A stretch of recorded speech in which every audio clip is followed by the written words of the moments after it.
मित्रों, जय श्री हरि। प्रथम गुरु वंदना।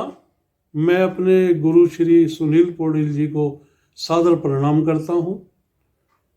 जय शिव शंभु, जय पशुपतिनाथ।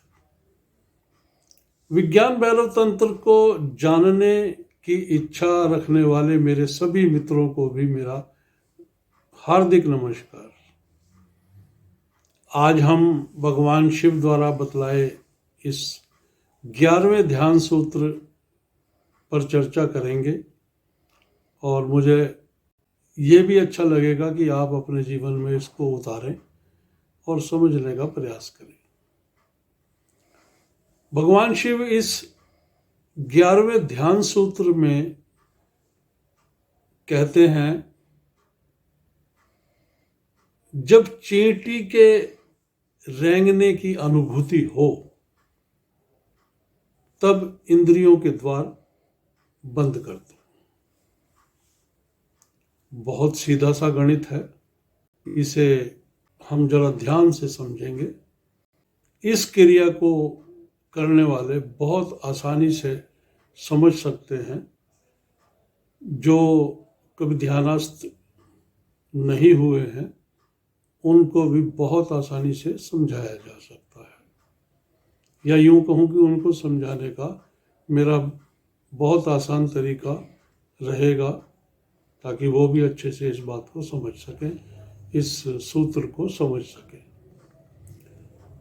यहाँ ध्यान का तात्पर्य ये है कि प्रकृति की लय में हो जाना। अक्सर जब हम दुख या पीड़ा में होते हैं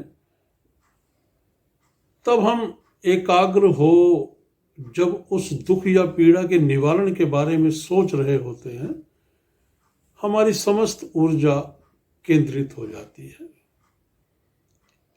हम सांस तक लेना भूल जाते हैं। बस यही समाधि का क्षण होता है। ऐसा जीवन में वैसे तो कई बार होता है, क्योंकि कई बार दुख और पीड़ा कई बार हमारे जीवन में प्रवेश कर जाती है और उस समय हमारी चेतना का सीधा संपर्क परमपिता परमेश्वर से हो जाता है। हमारी पांचों ज्ञानेंद्रियां ध्यान करने में बहुत सी बाधाएं उत्पन्न कर देती हैं, पैदा कर देती हैं। छठा है हमारा मन, जो खुद को तो चलायमान रखता ही है, साथ ही हमारे शरीर और मस्तिष्क को भी चलायमान रखता है। मन सभी को हमेशा विचलित ही करता रहता है। इस सूत्र में मन को साधने को बतलाया गया है।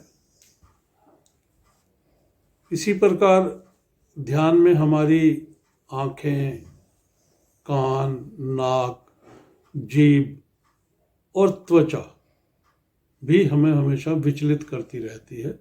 तरह तरह के भ्रम पैदा होते रहते हैं।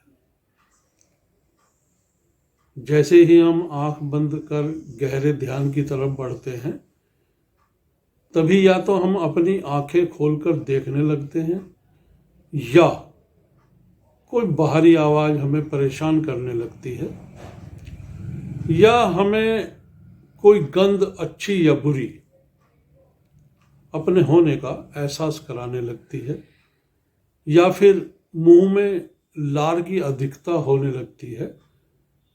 और जो हमें सबसे अधिक परेशानी का कारण बनता है वो है हमारी त्वचा।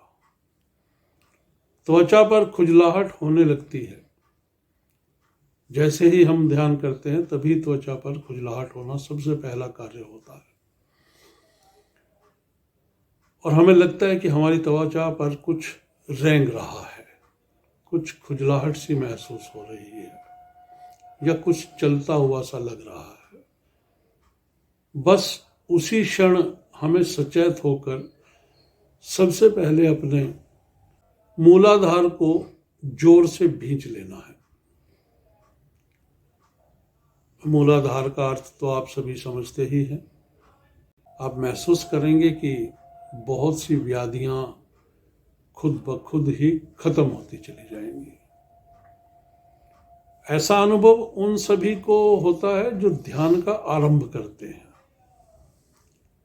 शुरू में ऐसा होना स्वाभाविक है, लेकिन बाद में खुद ही हठ योग जिसे हम कहेंगे, हट कर या गुरु द्वारा समझाने पर इन सभी व्याधियों से हम मुक्ति पा सकते हैं। वो भाई बहन जिन्होंने कभी ध्यान नहीं किया या जिनके लिए इन पांचों ज्ञानेंद्रियों का महत्व बहुत अधिक है, उनको इतना समझ लेना जरूरी है कि जब तुम्हें कोई छूता है तो उसके छूने से जब आप उसमें ये महसूस कर सकते हैं कि दूसरे का छूना आपको स्नेह प्रदान कर रहा है या क्रोध को या चिड़चिड़ाहट को बढ़ाने वाला है।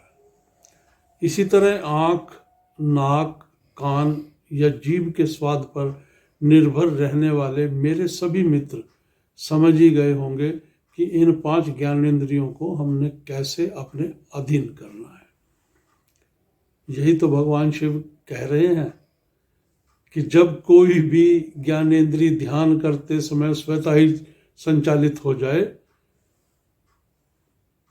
तो सभी ज्ञानेंद्रियों के द्वार बंद कर दो, यानी किसी भी अनुभूति को हठपूर्वक रोककर उस पर विजय पा जाओ और किसी भी क्यों सभी इंद्रियों के द्वार बंद कर दो। ध्यान रहे, मन का केंद्र मूलाधार ही होता है, क्योंकि हमारी सारी ऊर्जा मूलाधार की तरफ ही प्रवाहित होती है। लेकिन यहाँ पर जो उन्होंने भगवान शिव ने यानी कि माता पार्वती से कहा है कि आप अब जैसे ही चेटी के रेंगने की अनुभूति हो, आप अपने सभी द्वार बंद कर दो, यानी आपकी ऊर्जा नीचे मूलाधार की तरफ जाने के बजाय वो ऊपर की तरफ अग्रसर हो जाए। तो आशा है आप इस 11वें ध्यान सूत्र को अपने जीवन में जरूर उतारेंगे। साथ ही भगवान शिव द्वारा बतलाए गए विज्ञान भैरव तंत्र के 12वें ध्यान सूत्र पर भी जरूर ध्यान देंगे और उसको अच्छी तरह से सुनकर, देखकर समझेंगे और निश्चित ही आप 11वें सूत्र का तो अभ्यास करेंगे ही, 12वें का भी आप जरूर अभ्यास करेंगे। मैं ऐसी आशा करता हूँ आप सभी मित्रों से, बहनों से, भाइयों से।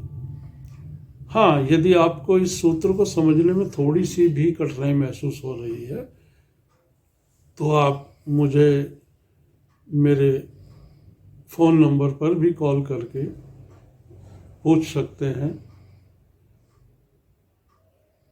मेरा फ़ोन नंबर डिस्क्रिप्शन में दिया हुआ है। आपका बहुत बहुत धन्यवाद। जय गुरुदेव, जय शिव शंभू, जय पशुपति।